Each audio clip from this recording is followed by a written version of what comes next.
On raconte que Cesare Borgia aurait partagé le lit de sa propre sœur Lucrezia. Mais selon une source au sein de la famille, la vérité était encore plus sombre. Le nom Borgia est synonyme, dans l'histoire, de traîtrise, d'hédonisme et de scandale. Aux côtés des tout aussi tristement célèbres Médicis, ils étaient l'une des familles les plus puissantes de l'Italie de la Renaissance, et ils faisaient en passer Game of Thrones pour un jeu d'enfant. Les Borgias formaient une fratrie soudée, celle de Rodrigo et de sa maîtresse principale, la magnifique Venosa di Catini. Avoir une maîtresse principale était déjà scandaleux en soi, mais Rodrigo était en réalité le pape Alexandre VII pour être exact, et il était censé consacrer sa vie à Dieu, non à des maîtresses.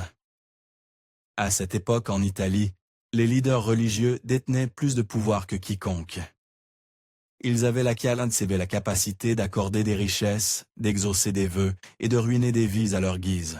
Pendant un temps, les Borgia ont exercé une emprise de fer sur ce pouvoir, et pas seulement avec le pape Alexandre VI. Son propre oncle avait été pape avant lui. Rodrigo Borgia aimait dépenser l'argent de l'Église catholique pour toutes sortes de luxes, et Venosa di Catini était loin d'être sa seule maîtresse. Comme ses prédécesseurs, il n'avait aucun scrupule à attribuer des postes prestigieux à ses amis et à sa famille. Rodrigo eut 4 enfants avec Venosa: Giovanni, Cesare, Lucrezia et Geoffrey. Bien sûr, il eut également de nombreux enfants avec d'innombrables autres maîtresses. Mais ce sont ces 4-là, en particulier Cesare et Lucrezia, qui allaient pas bientôt entrer dans l'infamie. Alors que Rodrigo faisait campagne pour devenir le nouveau pape, il refusa, ce qui est compréhensible, de reconnaître ses enfants comme les siens. Il prétendait au contraire être leur oncle. Ce n'est qu'après son élection comme pape que Rodrigo reconnut enfin ses enfants, devenant ainsi le premier pape de l'histoire à le faire. Naturellement, cela fut très controversé et ne fit qu'ajouter à l'infamie des Borgias. Dès son plus jeune âge, Cesare fut préparé à suivre les traces de son père en tant que leader religieux. Incroyablement, il n'avait que 15 ans lorsqu'il devint évêque de Pampelune. 2 ans plus tard, il fut nommé archevêque de Valence. Petite anecdote, Cesare était un homme très séduisant. On prétend même que les représentations européennes de Jésus-Christ seraient inspirées de son visage. Mais cette beauté cachait une malveillance. Cesare était également considéré comme le membre le plus barbare des Borgia. Rien qu'en l'an de Lichtar 199, il ordonna l'exécution d'un constable espagnol, d'un capitaine de soldats et d'un évêque, parmi d'autres. Le 10 mai de 1919, Cesare, alors âgé de 23 ans, épousa Charlotte d'Albury. Bien qu'elle fût peut-être belle, Charlotte possédait un atout encore plus précieux. Elle était la sœur du roi Jean III de Navarre. Malheureusement, ce fut un mariage sans amour. La famille Borgia ne cherchait qu'à sécuriser des connexions puissantes pour maintenir son emprise sur l'Italie. Homme décadent et impulsif, César était connu pour avoir eu au moins 11 enfants illégitimes en dehors de son mariage monotone avec Charlotte. En revanche, avec Charlotte, il n'eut qu'une seule fille, Louisa. À l'été 1503, Cesare et son père Rodrigo furent frappés par une maladie mystérieuse et terrifiante, une sorte d'affaiblissement. Les 2 puissants hommes Borgia étaient alités et fiévreux, bien que la cause exacte de leur mal n'ait jamais été confirmée. Si Cesare survécut, son père n'eut pas cette chance. Bien qu'il ait été initialement préparé pour une vie dédiée à Dieu, allant jusqu'à atteindre le rang de cardinal, Cesare décida finalement que l'existence pieuse n'était pas pour lui. Il préféra se tourner vers la guerre. En 1498, il devint le premier homme de l'histoire à renoncer à son poste de cardinal et s'impliqua davantage dans les affaires militaires. On raconte qu'à la fin de sa vie, Cesare couvrait la moitié de son visage avec un masque de cuir. On ignore pourquoi, Mais l'explication la plus probable est que la syphilis avait marqué son visage autrefois magnifique. Il semblait que toutes ces années de débauche nocturne l'avaient finalement rattrapé. En fin de compte, le grand Cesare Borgia mourut d'une mort brutale et indigne. Au fil du temps, il fut progressivement évincé du pouvoir et de plus en plus méprisé. En 1507, alors qu'il participait à une campagne militaire, un groupe de chevaliers tenta de s'échapper d'un château pendant une tempête, poursuivi par un Césarée furieux. Son tempérament l'emporta, et il s'éloigna trop de la sécurité de son armée, devenant vulnérable. Les chevaliers se retournèrent contre lui, le poignardant à mort et le dépouillant de ses bijoux opulents et de ses vêtements raffinés. Autrefois chef craint et haï, Césarée fut laissé pour mort, nu et froid, au milieu d'une tempête violente. Lucrezia Borgia, l'enfant du milieu et la seule fille des 4 enfants Borgia, ne laissait pas ses frères s'amuser seuls. En fait, Lucrezia était tout aussi lubrique et meurtrière qu'eux. Intelligente, cultivée et d'une beauté à couper le souffle, même enfant, Lucrezia était souvent utilisée comme un atout par sa famille. Son père et ses frères cherchèrent les alliances les plus avantageuses par delà pour elle, c'est-à-dire celles qui serviraient au mieux leurs propres ambitions de pouvoir. Sans surprise, elle fut mariée 3 fois au cours de sa vie. Enfant, Lucrezia reçut la meilleure éducation humaniste disponible à l'époque, ce qui était en réalité scandaleux. À cette époque, les filles dépendaient généralement des couvents pour leur éducation, et les nonnes mettèrent l'accent sur la piété et l'obéissance à Dieu.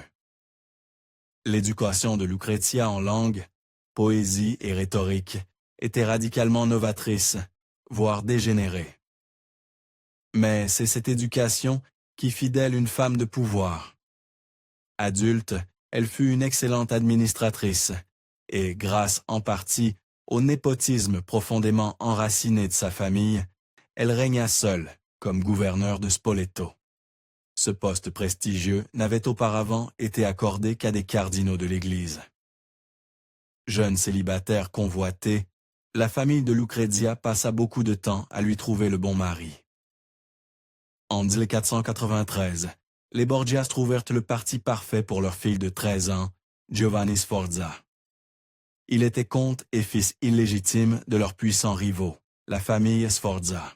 Apparemment, Cesare devint mécontent lorsque ce mariage cessa d'être politiquement utile à la famille et tenta, sans succès, d'assassiner son beau-frère. Finalement, Giovanni s'enfuit à Rome pour échapper aux Borgias, qui le forcèrent à accepter une annulation. Après cela, la famille de Lucrezia la maria rapidement au duc Alfonso d'Aragon, en 1498. Comme il s'avéra, ce second mariage fut encore plus court que son union avec Sforza, et bien plus violent. En juillet 1500, alors que l'utilité d'Alfonso pour les Borgias déclinait également, des tueurs à gages l'attaquèrent et le poignardèrent à plusieurs reprises sur les marches de la basilique Saint-Pierre au Vatican. Miraculeusement, il survécut à l'embuscade initiale, mais alors qu'il se rétablissait, un autre groupe d'hommes armés fit irruption dans sa chambre et l'étrangla. Une fois la poussière retombée, beaucoup murmurèrent que Cesare Borgia était une fois de plus derrière cet assassinat. Après tout, Lucrezia était désormais libre de contracter un autre mariage avantageux. En 1502, Lucrezia trouva enfin son unique, ou du moins un homme suffisamment utile à sa famille à long terme pour qu'il ne le fasse pas assassiner brutalement. Cette année-là, elle épousa Alfonso d'Este, le duc de Ferrare. Lucrezia donna naissance à 8 enfants durant leur union et profita de la vie de duchesse. Pendant ce temps, Lucrezia tenta de se défaire de la sombre réputation qui poursuivait sa famille depuis des décennies.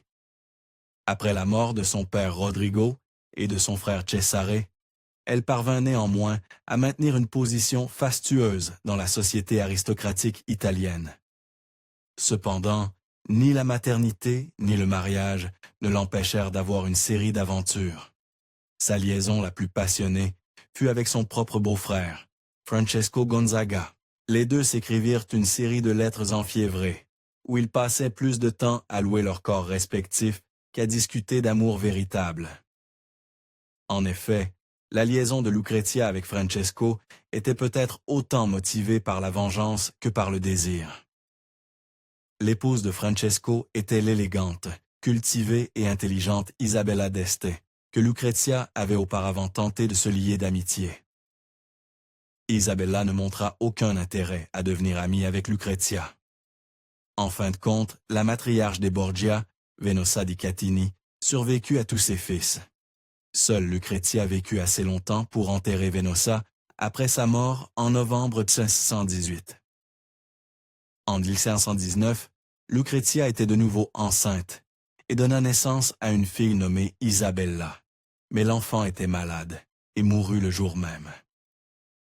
Lucrezia, âgée de 39 ans, avait été dangereusement malade tout au long de sa grossesse tardive et devint très malade après l'accouchement. Alfonso tenta de la ramener à la santé, mais en vain. Lucrezia Borgia mourut seulement 10 jours après avoir donné naissance. Le benjamin de la famille Borgia était Geoffrey. En 1494, son père, Rodrigo, arrangea son mariage avec la belle et puissante princesse Sanchia d'Aragon, fille du roi de Naples. Cela aurait pu être un mariage idyllique, sauf que ce fut un cauchemar. La séduisante Sanchia aurait eu des liaisons avec les deux frères de Geoffrey, Cesare et Giovanni. Le 14 juin 1497, une tragédie et un mystère durable frappèrent les Borgias. Giovanni fut brutalement assassiné dans des circonstances suspectes. Il fut vu pour la dernière fois avec Cesare et le reste de ses frères et sœurs dans la maison de leur mère. Après avoir quitté la maison, il ne fut plus jamais vu vivant. Au petit matin du lendemain, son cheval revint à la maison, sans cavalier. Son corps fut retrouvé plus tard dans le Tibre, la gorge tranchée et 9 coups de couteau dans la poitrine. À la suite du meurtre de son fils, le patriarche Rodrigo fut dévasté et insista pour une enquête approfondie. Cependant, une semaine seulement après le début de l'enquête, il l'annula soudainement. Les raisons de la décision de Rodrigo restent un mystère, tout comme les circonstances de la mort de Giovanni. Cependant, il y a quelques indices. Les deux frères de Giovanni sont suspects dans son meurtre. Giovanni prenait de plus en plus de responsabilités et gagnait en pouvoir au sein de la famille, ce qui aurait pu provoquer une rage jalouse chez Cesare. Quant à Geoffrey, eh bien, Giovanni avait une liaison avec sa femme. Évidemment. Étant donné les circonstances, peut-être que Rodrigo voulait éviter d'accuser ses propres fils. Ambitieux politiquement et non étrangers aux mensonges et à la traîtrise, il ne fallut pas longtemps avant que les Borgias ne s'attirent les foudres des autres familles nobles d'Italie. Celles-ci incluaient les Médicis, ainsi que les familles Della Rovere et Sforza. Ces acteurs majeurs de l'Italie de la Renaissance se disputaient et s'entretuaient constamment pour obtenir une once de pouvoir supplémentaire, et l'ascension des Borgia se transforma bientôt en une lente descente.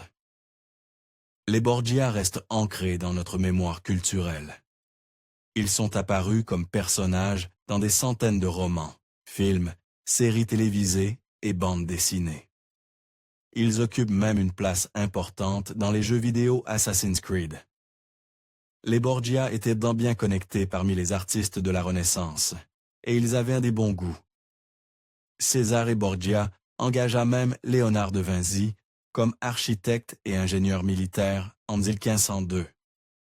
Sous l'emploi de Cesare, de Vinci avait toute liberté pour diriger n'importe quel projet de construction dans les territoires sous le contrôle de Cesare.